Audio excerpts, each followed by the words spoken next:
Nous sommes en octobre 2012 et c'est la leçon 2 sur les vertus, la vertu de prudence comme vertu spéculative qui indique où est le bien, où est le mal. L'antenne de Radio Maria, nous sommes très heureux de vous rejoindre en ce début d'après-midi. Alors j'espère que vous avez bien mangé, que vous avez pu faire un peu votre sieste avant, parce que là on va s'attaquer à un plat de résistance et il faudrait du vif, d'intelligence et de cœur pour pouvoir suivre notre invité aujourd'hui qui est Arnaud Dumouche. Arnaud, bonjour, vous êtes avec nous. Bonjour Olivier, je suis là, de Belgique, toujours présent. Vous allez bien? Ah, très bien, je viens de donner 5 heures de cours et en pleine forme. Voilà. Ah, c'est bien ça, c'est bien. Bon, ben, super. Alors Arnaud, on va continuer avec vous aujourd'hui ce cours d'introduction à la morale. Je précise juste que nos auditeurs peuvent nous appeler à tout moment au 09 70 80 99 65 et composer le choix numéro 1 pour le direct. Donc je répète le numéro de téléphone. Une fois, nous avions introduit ce cours de la morale. Et nous avions vu un peu votre parcours d'étudiant, de professeur. Donc je rappelle aux auditeurs que vous êtes aujourd'hui professeur de religion en Belgique.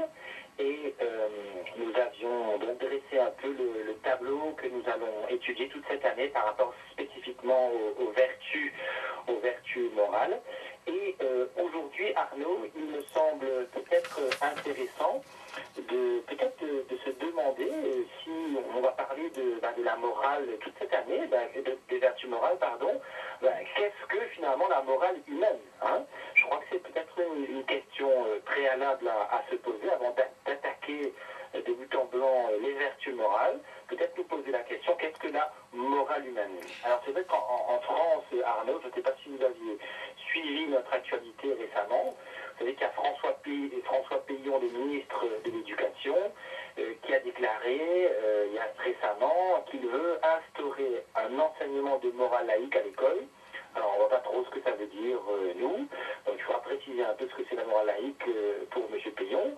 Et donc c'est un sujet qui revient un peu au goût du jour. Et d'un autre côté, la morale n'a pas bonne presse, entre guillemets, chez les jeunes, parce que je suppose que les jeunes belges réfléchissent comme les jeunes français, en tout cas ont certaines d'habitude. Et c'est vrai que quand on parle aux jeunes aujourd'hui de la morale, c'est tout de suite ringard, c'est un truc soit de cathos, soit de personnes âgées.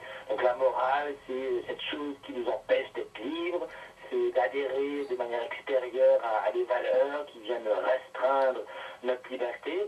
Donc j'ai envie de vous demander, Arnaud, déjà peut-être que, voilà, précisons peut-être cette notion de morale humaine, et avant d'attaquer encore une fois les vertus morales.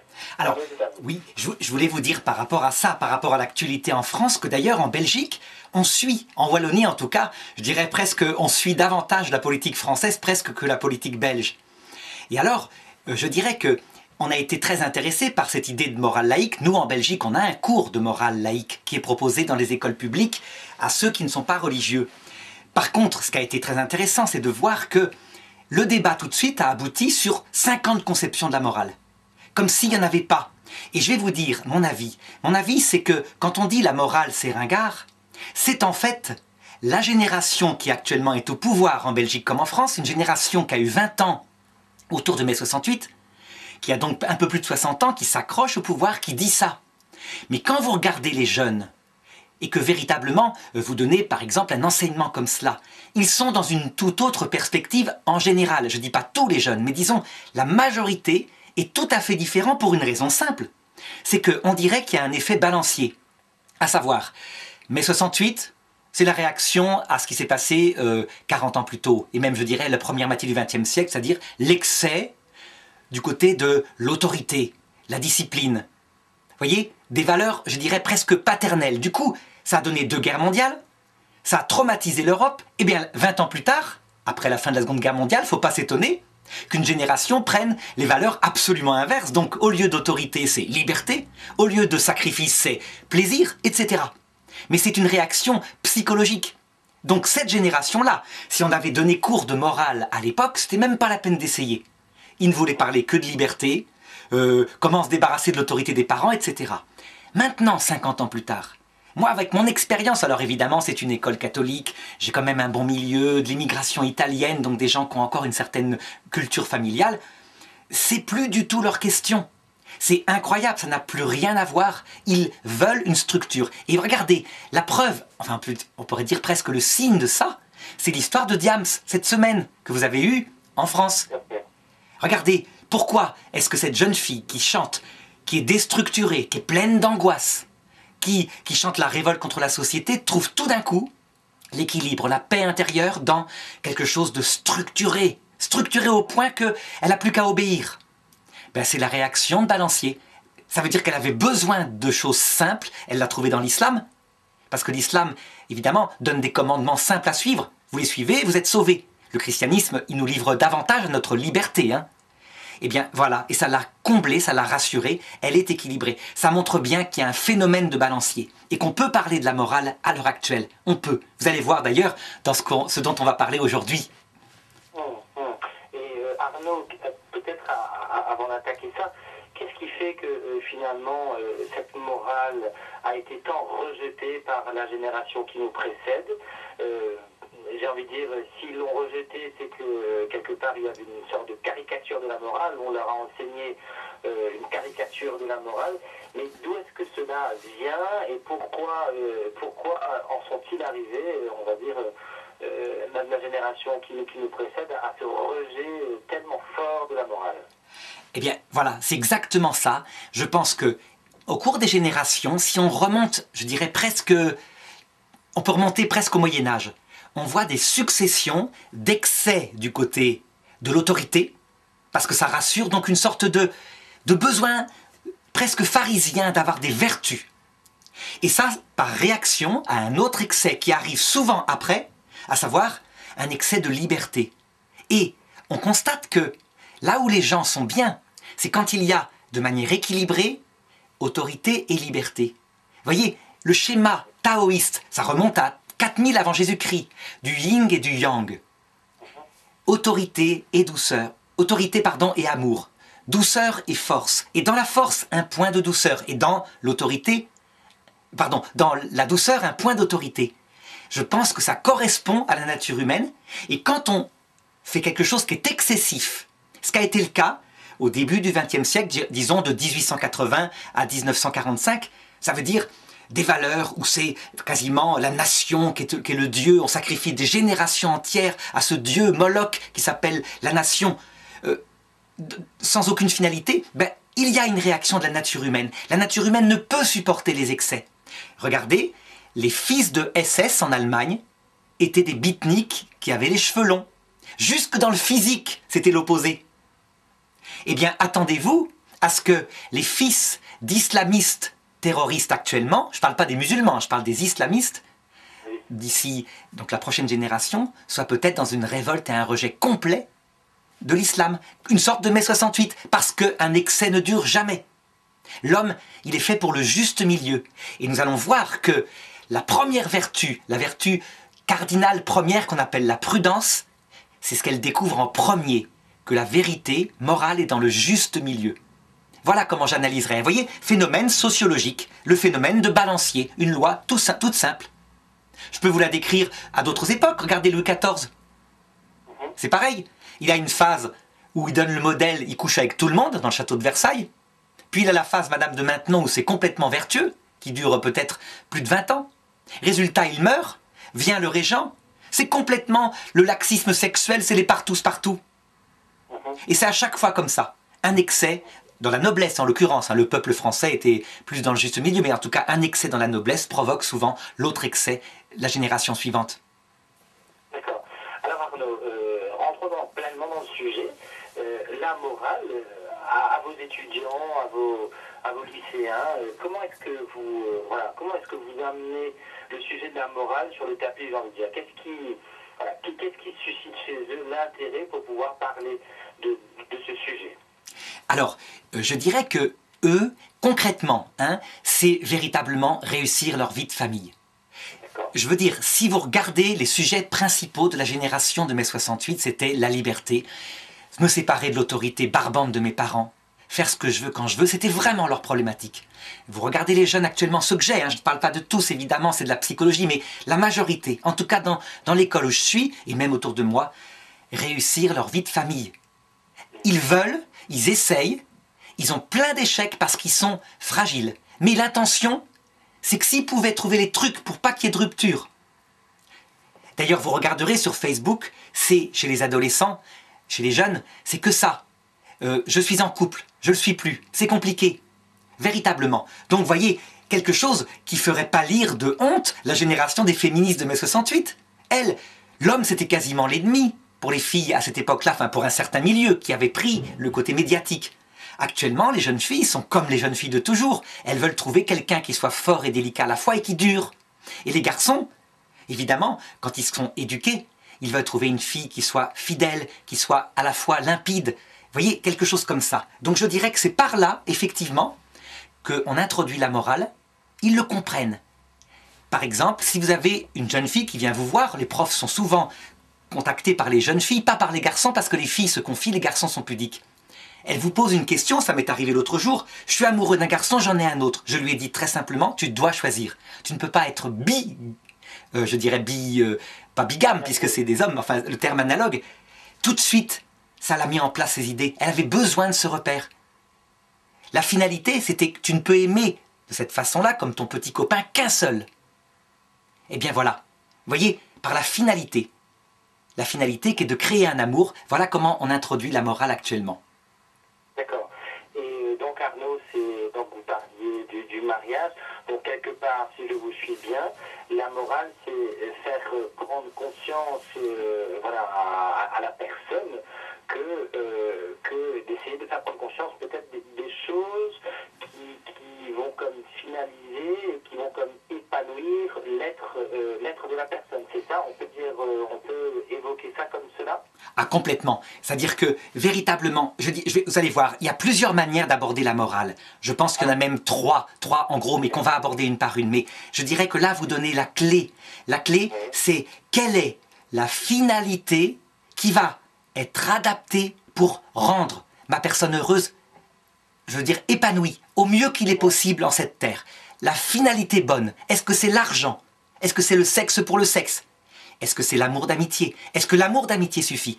Je vais vous dire, on parlait la dernière fois du père Marie-Dominique Philippe. Ben lui, c'est là-dessus que sa morale, il l'a fondée, par la finalité. Trouver la finalité, disait-il, qui permet d'épanouir l'être humain au maximum. Mais vous allez voir qu'il y a d'autres manières de l'aborder. On va peut-être commencer par une autre. Mais pour relier ça à notre cours sur les vertus, je dirais ceci. Vous savez, vous avez entendu parler de la vertu cardinale fondamentale, la première, qui s'appelle la prudence. On entend tous parler, on sait bien les 4 vertus cardinales, prudence, tempérance, force, justice. La prudence, c'est la première parce que justement, c'est la vertu de l'intelligence qui commence en premier lieu par nous montrer qu'il y a véritablement un bien qui correspond à l'homme. Vous voyez, c'est quasiment une dimension presque spéculative de la morale, où on explique que le bien et le mal existent, véritablement. Alors évidemment, allez faire ça en cours de morale laïque à l'école, vous avez 50 opinions, parce que la génération des 68 est là, qu'on est plus structuré, on ne va pas y arriver. Donc les Français, je vous donne, bonne chance pour essayer de trouver une morale laïque. Ça ne va pas être facile, hein. Oui, c'est très clair. Et vous disiez, Arnaud, que donc c'est l'intelligence qui a cette capacité de reconnaître le bien pour la personne. C'est ça, donc c'est l'analyse de notre intelligence sur ce qui nous entoure. C'est par réflexivité que l'on peut définir notre bien, c'est l'intelligence qui reconnaît son bien et donc qui définit sa finalité, c'est bien ça? Oui, c'est je dirais la première partie de la vertu de morale, parce que évidemment, ça, là où elle s'exerce le mieux, c'est dans la vie concrète. Par exemple, je tombe amoureux d'une jeune fille qui a telle qualité, tel défaut, concrètement, est-ce que j'en fais ma finalité? Vous voyez, c'est très très pratique, mais avant ça, il y a une dimension de la morale qui est spéculative où on va réfléchir si, en soi, par exemple, le mariage est quelque chose qui va rendre heureux ou si il vaut mieux pas chercher à faire un maximum d'argent et à faire de sa femme un moyen pour des réussites sociales. Donc il y a une recherche spéculative et c'est ça que, en premier, donc je voudrais avec vous établir pour montrer que la vertu de prudence, c'est sa première question. Donc on est bien dans le sujet, hein, vous voyez? Bien sûr, bien sûr, bien sûr. Alors, on vous écoute sur cette première manière de découvrir la morale, Arnaud. Alors, ce que je propose, la première manière, je vais vous dire, il y en a trois, il y en a une donc qui est la plus fondamentale, mais qui est peut-être pas la plus simple. Je dirais que les vieux singes, singes avec un IN, ou alors les vieux sages comme nous qui sommes déjà âgés, avons pu nous forger en observant la nature humaine, en observant les élèves, en observant les jeunes et en ayant nous-mêmes des échecs. C'est une morale qui est peut-être pas la plus ragoûtante, mais qui est la plus, je dirais, la plus simple à comprendre maintenant. Je crois qu'il y a une nature humaine. Et je crois que actuellement la grande difficulté que vous allez avoir en France, c'est que justement, les socialistes qui sont arrivés au pouvoir disent que la seule nature humaine, c'est la liberté. Or moi, je pense qu'on peut découvrir qu'il y a une nature humaine et que la finalité qui la rend heureuse, la finalité, c'est la deuxième façon d'aborder la morale que je verrai après, eh bien, elle peut rendre heureuse ou elle peut rendre malheureuse. Et donc, ce qu'on pourrait faire maintenant, si vous voulez, comme un vieux singe ou un vieux sage, c'est chercher justement s'il y a vraiment une nature humaine. C'est moi, si vous voulez, d'accord? Oui, voilà, exactement. C'est tout à fait ça. On fera comme ça. Un singe et un sage. Et alors espérons, parce que si moi je dis une bêtise, vous vous transformez en sage et moi en singe. Et comme ça, on...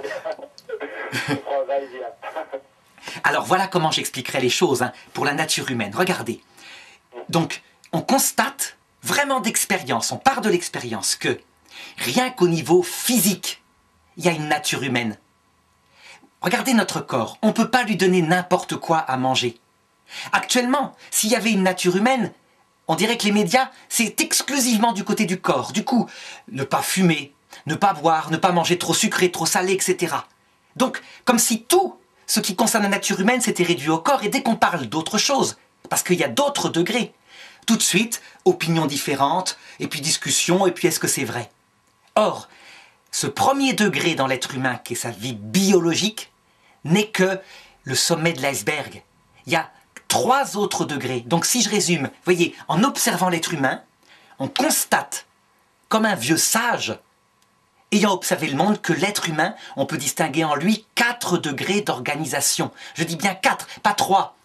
4, parce que je parle au niveau pratique. Dans sa vie concrète, morale, il a 4 degrés qui vont le rendre heureux. Regardez, le premier, évidemment, je le disais, c'est la vie biologique. Donc pour être heureux au niveau de la vie biologique, on ne doit pas la traiter n'importe comment. Donc s'il y a une morale de la vie biologique, ça consiste premièrement à ne pas se jeter par la fenêtre, par exemple. Comme le font, vous savez, tous ces sportifs, là, ils font du sport incroyable et ils tombent à un moment donné, ils se cassent le cou. Je ne sais plus comment ça s'appelle, ils font n'importe quoi, ils font des descentes à ski sur des trucs verticaux, ils vont finir par se tuer.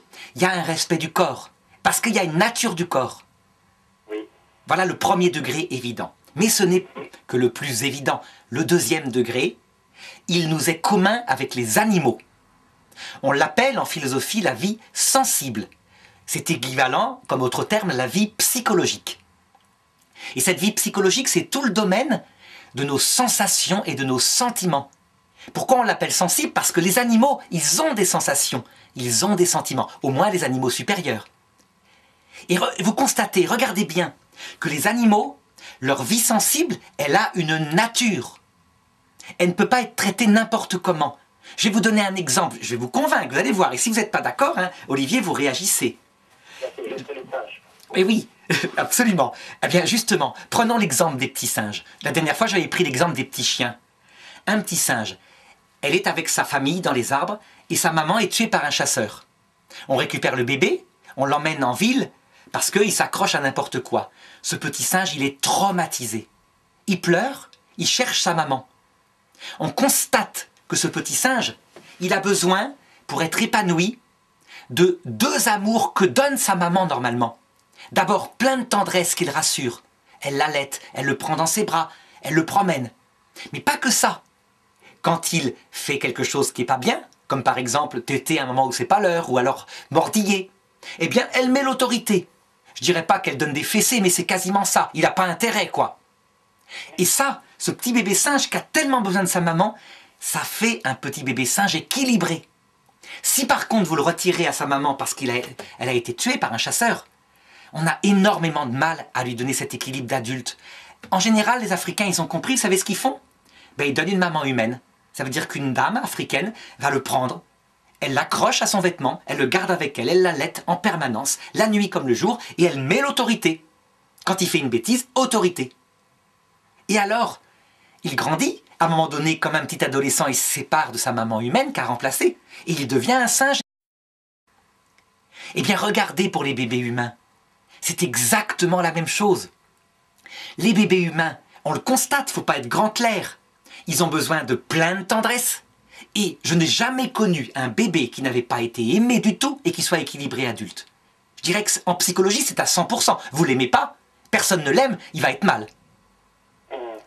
Seulement... Je crois même, Arnaud, pour illustrer votre propos, qu'il y a de malheureuses expériences qui ont montré qu'un bébé qui n'avait pas le toucher d'une personne humaine ne pouvait pas survivre au-delà d'un mois, de 30 jours, je crois. Ah oui, oui, oui. Donc il a besoin de ce contact charnel avec la personne. Ah oui, c'est les fameuses expériences faites par un potentat du XVIIe siècle, c'est ça qu'avait fait élever des bébés sans aucun contact et qui sont tous morts. Je me rappelle effectivement cette histoire-là. Alors regardez, la génération mai 68, parlons-en, qui était donc en révolte par rapport à ce qui se passait avant. Vous constaterez qu'à chaque fois qu'il y a quelqu'un, un jeune par exemple en banlieue, comme les jeunes qui l'autre jour ont assassiné, leur grande réflexion c'est de se dire « il a dû manquer d'amour ». Seulement, à un moment donné, attention, quand même le bon sens revient, et vous avez des gens qui ont un peu de bon sens qui disent « vous ne croyez pas qu'il aurait manqué d'autorité ?» Ça veut dire que, quand on observe la nature humaine, il est faux de dire qu'il n'y a besoin que d'amour, comme l'a dit mai 68 pour une raison simple. C'est que la génération d'avant, eh bien, on disait que pour élever les enfants, il fallait principalement de l'autorité. Je vais vous raconter un exemple qui est arrivé à ma mère dans les années, je dirais 40, par là. Vraiment, qui est significatif de ce qui se passait avant la guerre, pour comprendre l'excès dans l'autre sens. Donc ma mère, c'est un enfant tardif, et quand elle a 6 ans, elle est fille d'industriel. Eh bien, on l'éduque comme à l'époque, ça veut dire qu'elle se retrouve dans une école catholique tenue par des bonnes sœurs. Évidemment, elle se sépare pour la première fois de sa maman, elle pleure. La supérieure l'attrape, la sépare de sa maman et la met sous la douche froide. Voilà, c'est réglé, l'autorité règle les choses. Ma mère, quand elle m'en parlait 50 ans après, elle est vivante ma mère, mais elle m'en parle 50 ans après, elle me disait, c'était des peaux de vache sauf une. Il y en avait une qui venait nous border le soir. Donc il lui a donné la part d'amour dont elle avait besoin, alors que les autres c'était que l'autorité. C'était la mode à l'époque. Donc voyez, du côté de la vie sensible, il y a une nature humaine. Il est faux de dire qu'on a besoin que de l'amour. Il est faux de dire qu'on a besoin que d'autorité. On a besoin des deux. Et ça, je dis bien quand on est tout petit. Parce qu'à un moment donné, quand un enfant grandit, il faut l'amour, il faut l'autorité, mais il faut aussi des explications. Donc il n'est pas qu'un petit animal, un être humain. En tout cas, il y a véritablement une nature humaine. On ne peut pas faire n'importe quoi avec l'éducation. Alors, observez les psychologues. La plupart sont des femmes. Et donc, la plupart, elles parlent comme maman. C'est-à-dire qu'elles disent qu'il faut beaucoup d'amour, et elles ont raison. Et comme les psychologues hommes, ils sont peut-être 15%, eh bien, ceux qui rappellent qu'il faut aussi l'autorité, que la fessée peut être utile parfois, un petit peu. Je ne dis pas battre, j'ai dit la fessée. Une fessée, ça vient de l'autorité. C'est penser. C'est pas cruel, c'est parce que adapté à telle faute commise. Et en plus, c'est pas une panacée, il ne faut pas utiliser que la fessée. Eh bien, quelquefois, elles ne le comprennent pas. Ça veut dire que les deux ensemble s'unissaient pour donner, je dirais, une morale de la vie psychologique d'un enfant qui se développe. Autorité et amour sont unis comme deux affectionnés. Voilà ce que je dirais. Donc, voyez un petit peu le truc. Cette vie sensible, elle est très claire. Je ne sais pas si là-dessus, vous avez peut-être quelque chose à poser comme question encore, parce que je crois qu'il faut que ça soit très très bien compris. Bien sûr. Alors Arnaud, moi j'ai juste envie de revenir même sur la première dimension de la nature humaine, donc la vie biologique, et ça par rapport à l'actualité aussi, c'est-à-dire qu'aujourd'hui, vous parliez de nature biologique, donc du corps, Oui. un corps sexué, nous sommes sexués, et aujourd'hui on a l'impression que, notamment à travers la théorie du gender, etc., que cette dimension même de nature humaine, de cette vie biologique, est comme complètement mise à l'écart Donc comment est-ce qu'on peut en arriver là à nier même l'évidence, c'est-à-dire que voilà, les garçons sont différents des filles, même au niveau biologique? Eh bien, je dirais que ce sont les derniers feux, parce qu'à mon avis, ça ne durera pas. Vous voyez, comme je le disais tout à l'heure, il y a des phénomènes de balancier. C'est les derniers feux de la génération de mai 68, en tout cas des meneurs de la génération mai 68 qui arrivent au pouvoir et qui, eux, avaient défini la nature humaine comme uniquement le fait qu'elle ait la liberté. Ça veut dire que pour eux, l'aspect biologique, donc d'accord, il y a la santé, ça ils admettaient, mais tout le reste, c'était soumis à la liberté. Donc dès que quelqu'un posait « mais non, il y a des règles pour la vie psychologique, il y a quelque chose qu'on ne peut pas changer, il y a des filles et des garçons qui sont différents », eh bien il le niait. Et carrément, on était déclaré, comme vous disiez tout à l'heure, sectaire, etc. Or, la nature, elle ne change pas. Résultat, elle revient. Ils ont eu beau la nier, et c'est une génération qui passe, vous verrez la génération suivante la réaffirmer. Avec bon sens, j'espère, hein. L'exaltation de la liberté, je vous dis, mais on peut leur pardonner, parce que s'il n'y avait pas eu avant la faute de leurs propres parents et grands-parents qui avaient exalté la discipline, l'ordre, eh bien, il n'y aurait pas eu cette réaction violente. Donc c'est un peu... Là, oui. Mais là, on a l'impression quand même que cette, on va dire, notamment cette théorie du gender et autres, hein, le fait de nier une évidence comme celle-là, moi, j'ai envie de dire que ce n'est même pas par rapport à la liberté. J'ai l'impression que c'est comme une... comment formulerais-je cela? C'est-à-dire que c'est comme on a envie de déterminer les choses par avance et que je sais que si vous interrogez aujourd'hui la population et si vous expliquez bien aux personnes la théorie du gender etc., les gens ne comprendront strictement rien parce qu'il y a une évidence du corps biologique.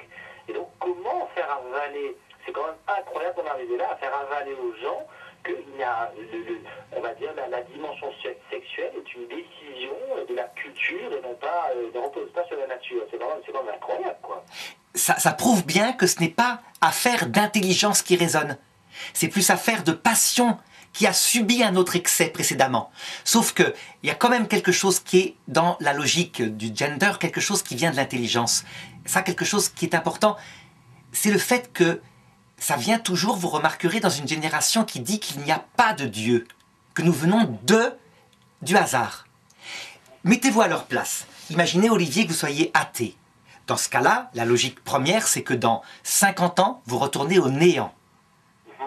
En conséquence, je dirais que effectivement, le seul intérêt du petit temps de conscience qu'on a, c'est de profiter de la vie en urgence, chacun à sa façon, selon son plaisir personnel. Vous voyez, le fait d'être athée provoque immédiatement l'idée que la morale, c'est carpe diem, profiter du jour présent avant qu'on ne meure. Alors Arnaud, je crois qu'on a une question d'un auditeur par rapport à ça justement. Oui, allez-y. Bonjour. Oui, il s'agit de Christiane. Bonjour Christiane. Moi, c'est pas sur gender, j'en ai déjà entendu parler. Et, par contre, je voulais te poser la question. Oui. Même quand les parents donnent l'amour d'un côté et l'autorité de l'autre, pourquoi il y a toujours des jalousies? Et comment arriver à empêcher que les enfants soient toujours lui, tu t'occupes plus de celui-là, ou moi je lui-là, je ne peux pas s'occuper des trois en même temps, etc. Donc, je voulais savoir qu'est-ce qu'il y avait eu, qu'est-ce qu'il peut y avoir eu comme erreur, ou alors comment il faut faire pour empêcher cette crise de jalousie. D'accord. Alors Arnaud, la source de la jalousie, qu'est-ce qu'on peut faire pour remédier à ça chez les petits enfants? Alors, je dirais que... Oui, je dirais que... Ah, pardon, oui. Je dirais que madame, elle constate peut-être chez ses enfants qui ont quel âge à peu près? C'est tous des ados. Ah voilà, des ados. Entre 11 et 15 ans. Tout à fait. Et là, malheureusement, vous ne pouvez sans doute pas faire grand-chose si ce n'est de leur dire « j'ai fait comme j'ai pu ». Parce que la jalousie se règle dès tout petit. Je dirais dès l'arrivée du deuxième quand le premier était là. Je vais vous donner un exemple. Vous avez un premier bébé, évidemment, comme maman. Vous le câlinez, il est tout seul, il a toute la place. Puis arrive le deuxième qui naît à peu près 2 ans plus tard. Donc évidemment, l'instinct, le réflexe immédiat d'une maman, c'est de s'occuper du plus petit. Or, dans la psychologie, quel est le plus fragile? Celui qui a une psychologie qui est déjà développée et qui peut être blessé. C'est pas le plus petit. Le plus petit, il dort, il ne pense qu'à manger. C'est le plus grand. Et donc, s'il y a le papa qui est là, qui n'a pas porté l'enfant et qui dit « Attention, le plus grand est jaloux parce qu'il a l'impression qu'on lui a pris sa place », eh bien, il va dire « Tu vas t'occuper du plus grand en priorité, du plus petit qu'on a moins besoin en l'allaitant, en le prenant dans tes bras, puis petit à petit, on va passer à l'égalité. » Donc on met les choses en place tout bébé. À ce moment-là, le plus grand s'habitue, il voit bien qu'il est aimé, que sa place n'est pas prise, et la jalousie disparaît. Mais le problème, c'est que si, malheureusement, ça s'est développé par simplement le fait qu'on a donné de l'amour et que l'autre a l'impression d'en avoir eu moins, à l'adolescence, on ne peut pas faire autrement. Et qu'est-ce qui se passera en général? C'est que quand vos enfants auront leurs propres enfants, qu'ils feront eux-mêmes leurs propres bêtises, peut-être pas les mêmes, eh bien, ils diront « Je pardonne à maman parce qu'elle a fait ce qu'elle a pu. Elle a fait au mieux qu'elle pouvait. » Mais en attendant, eh bien, vous vous tapez l'adolescence. Et là, ils envoient dans la figure plein de choses qu'on n'avait pas repérées étant petit. Donc, comment le guérir à l'adolescence? Ben, vous ne pouvez faire que ceci. C'est manifester une égalité absolue dans l'amour et l'autorité que vous donnez à tous vos enfants maintenant. Mais est-ce que ça sera rattrapable? C'est pas sûr. Ils diront « C'est trop tard, quand j'avais 10 ans. » Bon, voyez ce que je veux dire. Ce que je voulais vous dire, c'est qu'en fait, le plus grand, la deuxième est arrivée 17 mois après, et le plus grand, quand sa petite sœur est née, le docteur lui dit, son papa le prend pour lui dire, parce que ça dit de la petite sœur, il lui a donné une vie. Oui, ce qui est normal. À la maternité. Tout à fait. Et là, à ce moment-là, bon, qu'il m'est arrivé la même chose, voyez, à mes enfants, et vous savez ce qu'on a fait? Je vous le dis, ça a marché. Eh bien, on s'occupait que du grand, et petit à petit, au bout d'un mois, c'était à l'égalité. Donc la jalousie du début, elle se règle parce que le plus grand est le plus fragile, alors qu'on pense que le plus grand est le plus solide. Donc on dit souvent, toi t'es grand quand même, tu peux faire un effort, alors que le grand est le plus fragile, il n'a que 2 ans. Le plus petit, je vous dis, ben, il se souviendra de rien, hein. Voilà, et ça vous concerne plus évidemment, mais ça concerne encore les mamans qui actuellement ont des petits bébés qui viennent de les mettre au monde. Merci beaucoup. Ah oui, Je vous en prie. Alors, non, on va faire une courte pause musicale et on vous rejoint tout de suite après. tout à fait. Son cours à l'introduction à la morale. Je vous rappelle que vous pouvez intervenir en direct, réagir, poser vos questions au 09 70 80 99 65. Je répète, 09 70 80 99 65. Vous faites le choix numéro 1 et Sandra vous accueillera au standard. Alors Arnaud, vous nous disiez donc qu'il y avait 4 niveaux de nature humaine, de notre nature humaine. La première, la vie biologique. Le second niveau, la vie psychologique, autorité et amour. Et la parole est à vous. Alors, vous vous rappelez, avant qu'on se quitte, vous m'aviez posé une question sur le gender et je n'avais pas terminé tout à fait de répondre en disant que la négation actuellement voulue par certains de la différence sexuelle vient en fait certainement d'une négation de la nature humaine parce que on veut vivre heureux. Il n'y a rien, il n'y a pas de nature humaine parce qu'il n'y a rien après la mort. Donc, la conception actuelle de beaucoup de gens, c'est de dire on vient de l'évolution. Cette nature sensible, on peut la dépasser par sa liberté pour être heureux tant qu'on est jeune. Et du coup, puisqu'il y a des gens qui sont homosexuels, d'autres qui sont bisexuels, d'autres qui sont... etc., on doit pouvoir mettre une liberté totale pour que chacun trouve son bonheur. De toute façon, tout se termine dans la mort. Cette idée-là, c'est curieux, mais elle n'est pas nouvelle. Vous savez, la Bible, livre de la sagesse, chapitre 2, elle la décrit exactement comme ça. Donc c'est un texte qui dit « Ces gens-là disent qu'il n'y a pas de Dieu, donc profitons du jour présent avant qu'il ne passe, parce que personne ne revient du tombeau. Rendons-nous heureux, cueillons la fleur de la vie avant qu'elle ne se fane. » On dirait du ronsard dans la Bible. Vous voyez? Et alors ça se termine en disant ceci. Persécutons le juste, parce que son mode de vie, qui soi-disant est moral, nous a un reproche vivant. Sa présence même nous énerve. Donc ça veut dire qu'il y a un troisième effet. Vous remarquerez que quand quelqu'un, comme le pape, parle du fait qu'on doit respecter la nature humaine des enfants, tout de suite, on le traite de vieux machin qui n'est d'ailleurs pas marié, etc., etc. De quoi il se mêle? il énerve parce que il vient appuyer sur quelque chose qui est réel, qui est la nature humaine. Comme vous disiez, c'est évident qu'il y a des filles et des garçons. Et donc, il vient contredire cette idée d'être heureux tout de suite en urgence. Je pense que, voyez, tout se rejoint, quoi. L'athéisme produit ça aussi. La nature humaine, même, à un moment donné, est atteinte. D'accord, alors il y a Sandra qui a une question pour nous. Oui. Voilà, alors justement, concernant le gender, est-ce que cette théorie n'est pas soutenue par l'engouement actuel qu'on voit pour les philosophies orientales? Vous avez cité le taoïsme un peu plus tôt dans l'émission, et si je me souviens bien, dans le principe du yin et du yang, il y a le féminin qui est contenu dans le masculin en germe et le masculin qui est contenu dans le féminin en germe. Et on voit par exemple au Sri Lanka, dans les questionnaires de recensement, il y a une troisième case qui est prévue pour autre sexe. Oui, alors, de fait, quand on regarde le bon sens du taoïsme primitif, c'est pas qu'il est contenu en germe, c'est que dans le féminin, il y a une part de masculin. Et ça, c'est du bon sens. Regardez, par exemple, si vous vous occupez de vos enfants et que votre mari est quelqu'un de très doux, on dirait normalement sa nature humaine, c'est plutôt parce qu'il a une voix grave, parce qu'il n'a pas porté l'enfant de mettre l'autorité. Mais s'il est très doux de nature, vous compensez, c'est vous qui allez mettre l'autorité, n'est-ce pas? Si au contraire, votre mari est trop autorité, en général dans le couple, la maman va tempérer, mettre beaucoup plus de douceur, parce que instinctivement on sent qu'il faut un mix d'autorité-amour. Donc, c'est ce que voulait dire le taoïsme. Mais allez parler au Dalai Lama de l'histoire du gender. Il va rire. Il rit simplement. Bien sûr qu'il y a des hommes et des femmes, il va dire. La nature humaine, on la constate. Donc, je dirais que transporter en Occident et aussi dans certains pays d'Orient par l'influence de l'Occident, dans ce qu'on appelle le New Age. Le Nouvel Âge, ça veut dire on prend un peu partout les choses pour être heureux sur Terre. On prend même le Christ, pas de problème. Puisque le but c'est d'être heureux sur Terre, donc si tu aimes le Christ, tu prends le Christ, on prend le taoïsme, on prend tout. Le but étant d'être heureux sur Terre, donc c'est une forme de mai 68. Le centre du New Age, c'est de trouver un équilibre psychologique sur Terre, donc la liberté, encore une fois. Donc, t'es homosexuel, t'es bisexuel, tu choisis, l'essentiel étant d'être épanoui dans ta peau. Voyez ? Donc on peut dire que c'est vraiment le primat absolu de la liberté qui engendre de tels systèmes comme cela. Et voilà, c'est le primat absolu de la liberté qui vient comme dévorer la nature humaine. Voilà, et qui lui-même se fonde sur un humanisme athée. Ça veut dire un humanisme sans Dieu.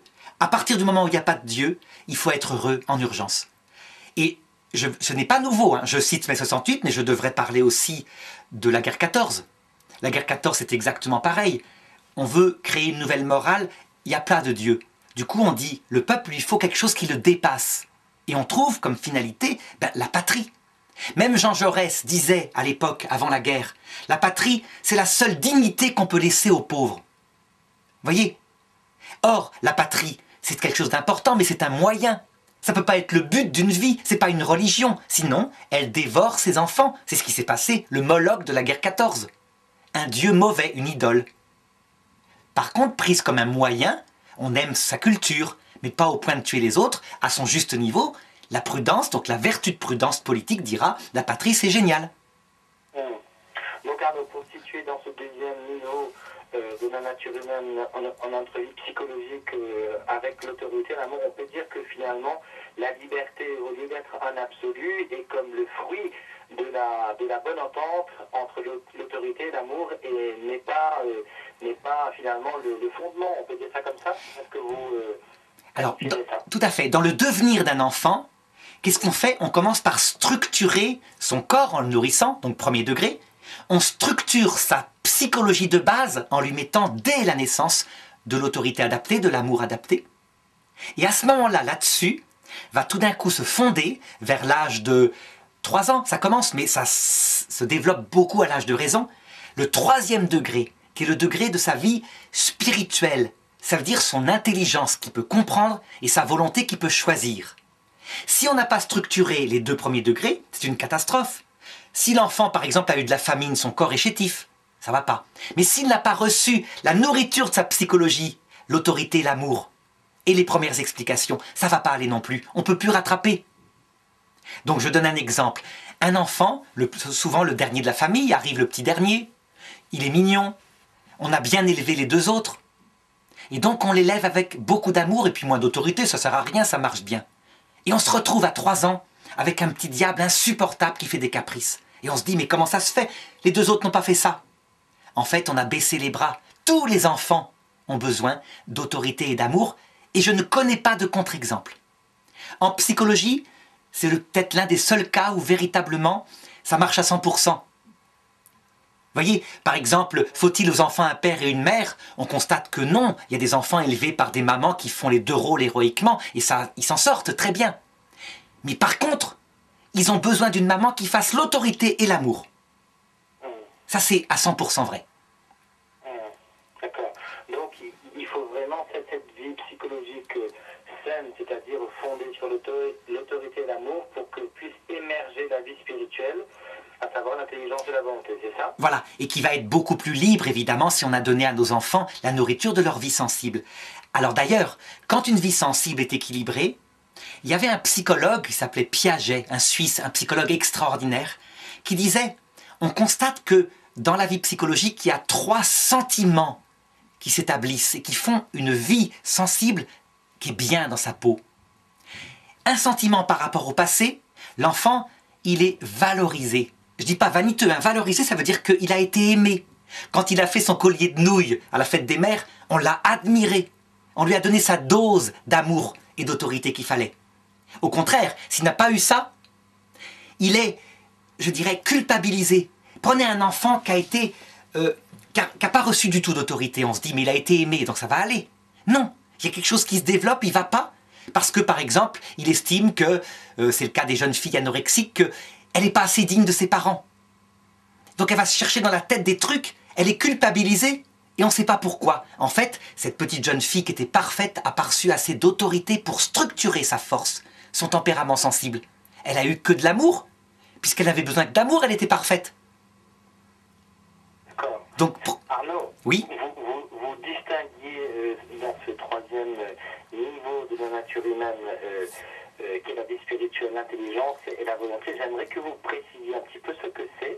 Parce que l'intelligence, qu'est-ce que c'est? Ce sont les mathématiques, ce sont des gens qui sont forts en maths et en physique, ou qu'est-ce que c'est la volonté? C'est la force de faire quelque chose. Qu'est-ce que ça veut dire exactement, Arnaud? C'est quoi? Qu'est-ce que ça veut dire, ces 2 facultés spirituelles qu'on a, l'intelligence et la volonté? alors d'abord, vous constatez que elles ne sont pas partagées par les animaux.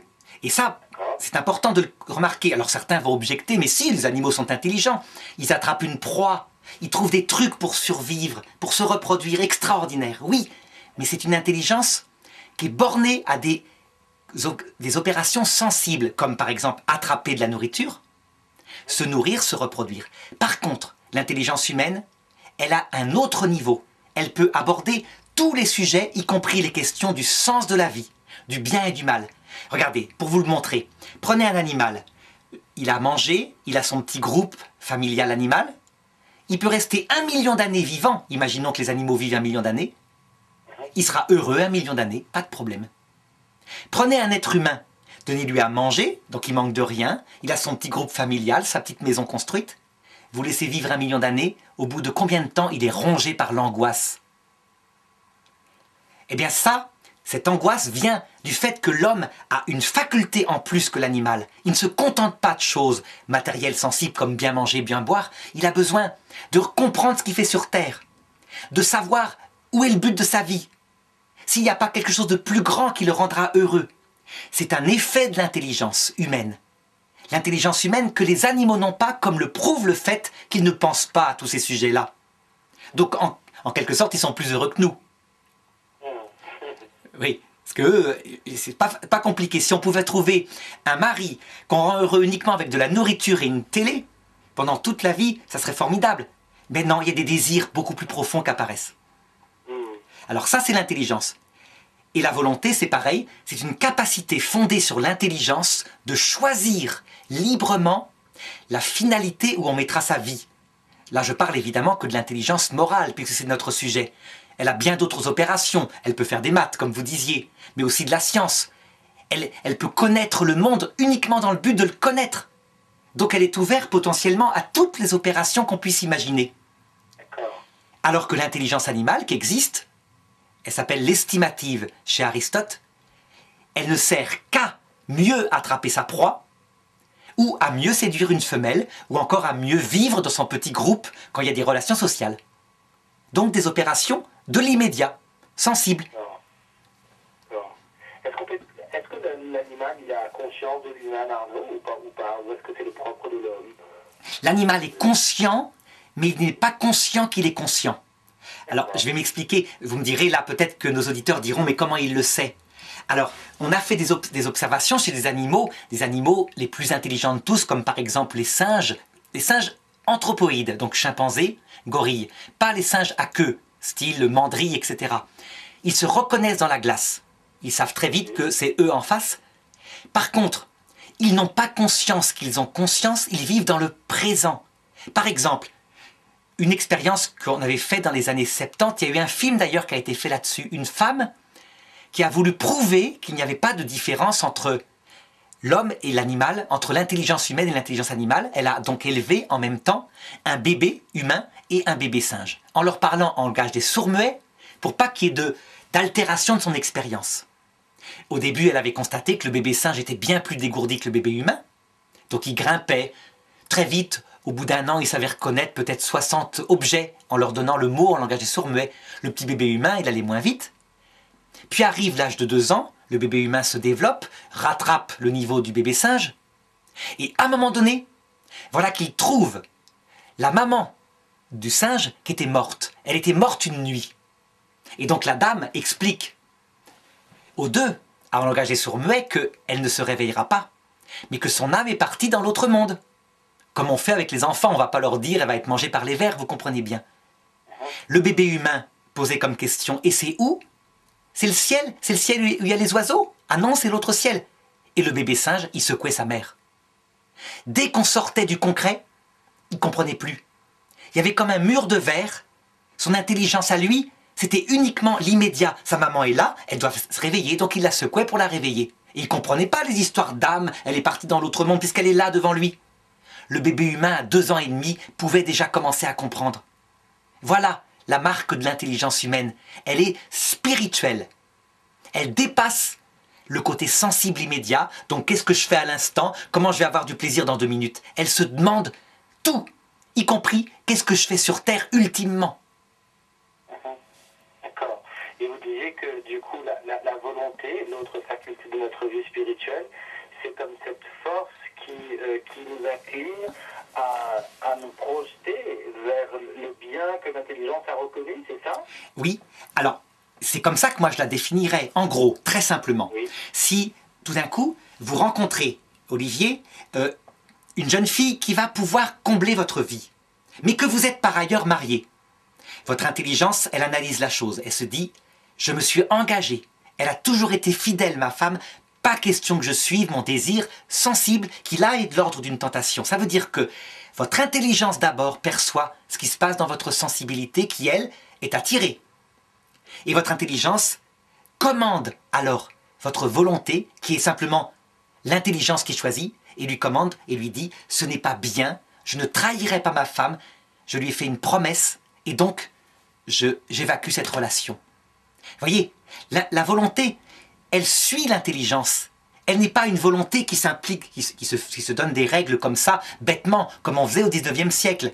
C'était le fameux impératif catégorique de Kant. Il disait, voilà une règle, on l'applique et tant pis si on ne comprend pas. Quand c'est humain, la volonté, elle suit ce qui est logique pour l'intelligence. Or, il est logique pour l'intelligence que je ne trahisse pas la jeune femme à qui j'ai fait un serment dans la jeunesse au prétexte qu'elle a eu 20 ans de plus. Voilà comment ça fonctionne. D'accord, d'accord.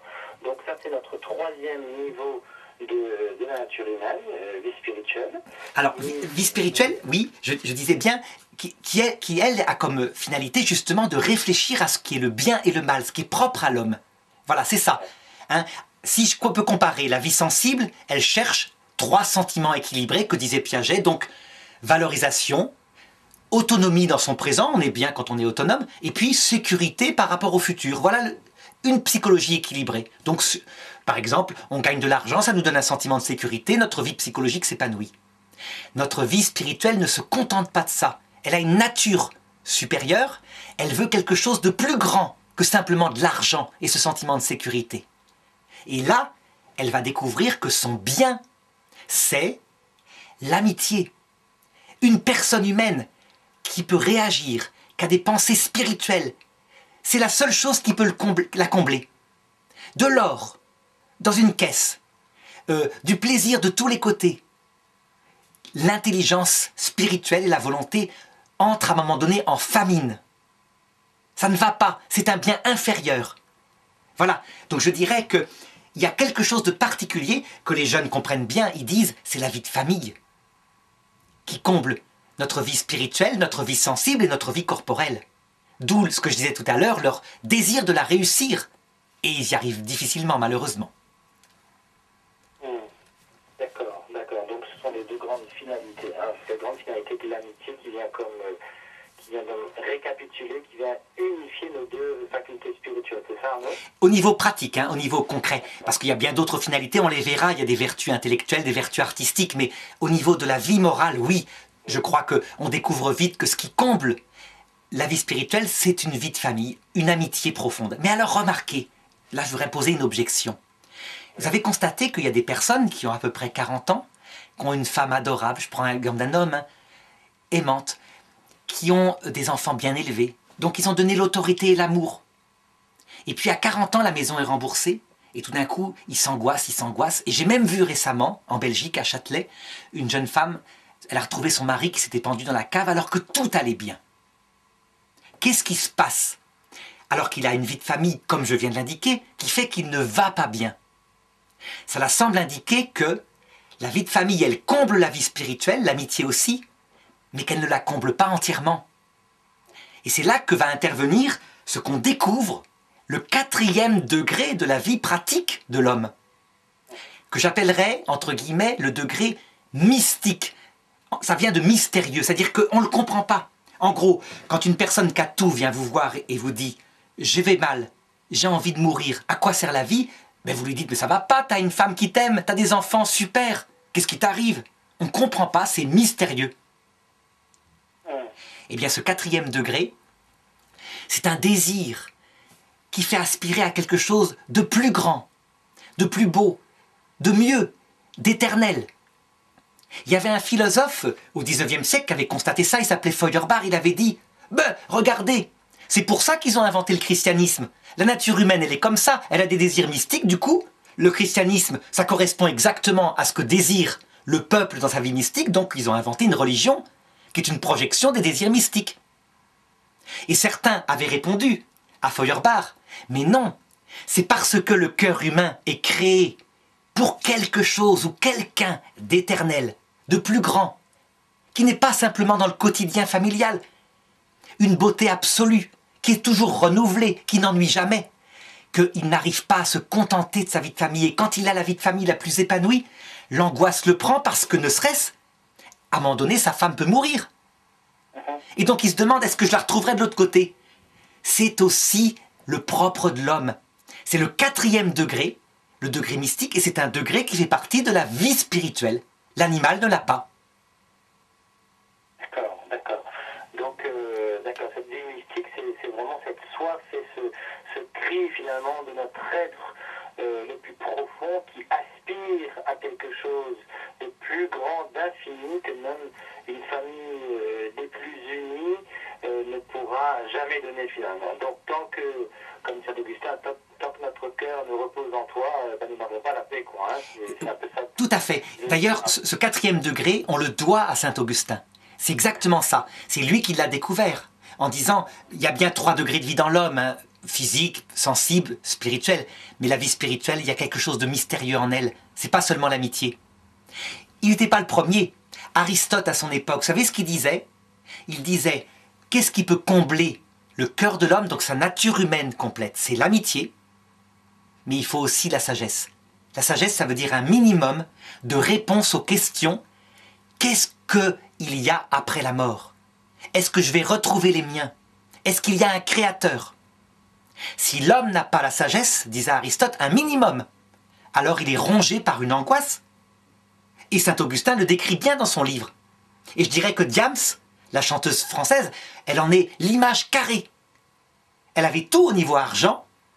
Je pense qu'elle pouvait trouver peut-être l'amitié. Elle était mal. Et tout d'un coup, elle trouve une réponse mystique. Ça y est, elle est équilibrée. Et tant pis pour ma carrière, dit-elle. D'accord. Alors Arnaud, il nous reste 2 minutes. Peut-être pour récapituler tout ce que vous avez dit, donnez-nous peut-être une petite synthèse et des choses fortes qu'on a vues. Et on continuera bien sûr la semaine prochaine. Eh bien, je dirais que la prudence première, la vertu cardinale de prudence première, c'est d'abord qu'on comprenne et que les enfants comprennent, qu'on leur enseigne très vite que l'être humain, il a une nature et que cette nature, elle a 4 degrés.